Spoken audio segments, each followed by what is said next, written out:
ध्यान दीजिए। कल हमने आपको गोल्जी बॉडी, लाइसोसोम आदि की संरचना, कार्य के बारे में समझाया था।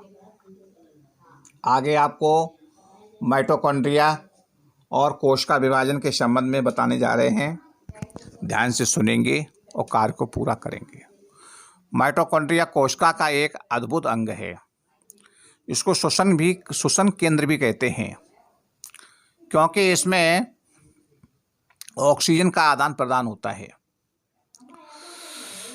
और ये डीएनए तथा राइबोसोम भी इसमें पाए जाते हैं।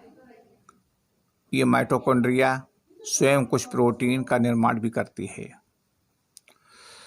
माइटोकॉन्ड्रिया की संरचना देखेंगे। माइटोकॉन्ड्रिया को कोशिका का बिजली घर भी कहते हैं। इंग्लिश में पावर हाउस भी कहा जाता है, क्योंकि ये एटीपी ऊर्जा को एटीपी ऊर्जा में बदलती है और उसको संचित रखती है। इसका आकार गोलाकार होता है, अंडाकार होता है। ये बाहरी दोहरी झिल्ली से बनी होती है। बाहरी झिल्ली में छोटे छोटे छिद्र होते हैं और अंदर की झिल्ली में बहुत अधिक उंगलियों जैसी वलयाकार रचनाएं होती हैं, जिनको क्रिस्टी कहते हैं। ये वलय एटीपी बनाने वाली रासायनिक क्रियाओं के क्षेत्र को बड़ा बनाती है। एटीपी का अर्थ समझते होंगे, फुल फॉर्म होती है इसकी एडिनोसिन ट्राइफॉस्फेट। अब देखिए माइटोकॉन्ड्रिया के कार्य, फंक्शंस ऑफ माइटोकॉन्ड्रिया। इसमें कोशिकीय श्वसन होता है। इसमें एटीपी का संश्लेषण होता है। एटीपी का भंडारण और परिवहन भी होता है। ये तीनों कार्य माइटोकॉन्ड्रिया में होने के कारण इसको कोशिका का शक्तिगृह या पावर हाउस कहा जाता है। इस प्रकार ये माइटोकॉन्ड्रिया की संरचना हमने आपको बताया है। इसका चित्र नामांकित सही सुंदर ढंग से बनाएंगे और याद भी करेंगे। अगला टॉपिक है प्लास्टिड। इसको हिंदी में लवक कहते हैं। जो आप पौधे के अंदर जो हरा भाग देख रहे हैं या लाल भाग देख रहे हैं, पुष्पों में लाल भाग होता है, किसी के पीले रंग के होते हैं, किसी के नीले रंग के होते हैं, ये लवक हैं। पौधे का पूरा भाग लवक, पत्तियां हैं, तना है, ये सब हरे भाग होते हैं, ये लवक हैं। अंग्रेजी में इनको प्लास्टिड कहते हैं। तो प्लास्टिड केवल पादप कोशिकाओं में पाया जाता है। प्लास्टिड की बाहरी रचना में माइटोकॉन्ड्रिया जैसा होता है। प्लास्टिड में भी माइटोकॉन्ड्रिया की तरह अपना डीएनए तथा राइबोसोम होता है। प्लास्टिड मुख्य रूप से दो प्रकार का होता है। वैसे तो कई किताबों में 3 प्रकार का आता है, परंतु पाठ्यक्रम के अनुसार 2 प्रकार का होता है। नंबर 1 होता है क्रोमोप्लास्ट।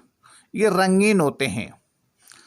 यह प्रकाश संश्लेषण के लिए आवश्यक होते हैं। ये हरे रंग के होते हैं, जो क्लोरोफिल का निर्माण करते हैं। दूसरा है ल्यूकोप्लास्ट। ये बिना रंग के होते हैं, इनमें कोई रंग नहीं होता है। इसमें स्टार्च है, तेल है, प्रोटीन है जैसे आदि पदार्थों का संचय होता है। ये हैं आपके लवक। कभी कभी लवकों में एक क्वेश्चन आ जाता है कि टमाटर पकने के बाद लाल क्यों हो जाता है। इसका अर्थ होता है कि एंथ्रोसायनिन लवक के कारण टमाटर का रंग लाल हो जाता है। ऐसे ही और प्रश्नों के उत्तर प्रश्न आते हैं, जैसे मिर्च है, पकने के बाद लाल हो जाती है। ऐसा क्यों? क्योंकि लवक जो है ना, वो बदल जाते हैं। जो हरा रंग का लवक है वो एंथ्रोसायनिन लवक के कारण दूसरे रंग में बदल जाता है। इसी प्रकार आम के लिए आता है कि पकने के बाद पीला रंग का क्यों हो जाता है। इसका भी अर्थ यही है कि लवकों के परिवर्तन के कारण या एंथ्रोसायनिन के कारण। अगला टॉपिक देखेंगे कोश का विभाजन। जीवों में वृद्धि है तो नई कोशिकाओं का निर्माण होता है। कोशिकाओं में विभाजन जब भी होता है जब शरीर में वृद्धि होती है।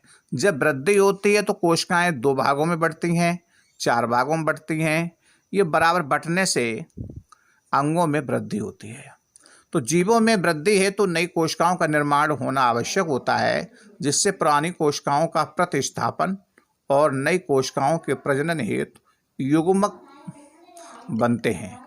कोशिका की ऐसी प्रक्रिया जिसमें सामान्यतः कोशिकाएं वृद्धि हेतु विभाजित होती हैं, उसे सूत्री विभाजन कहते हैं।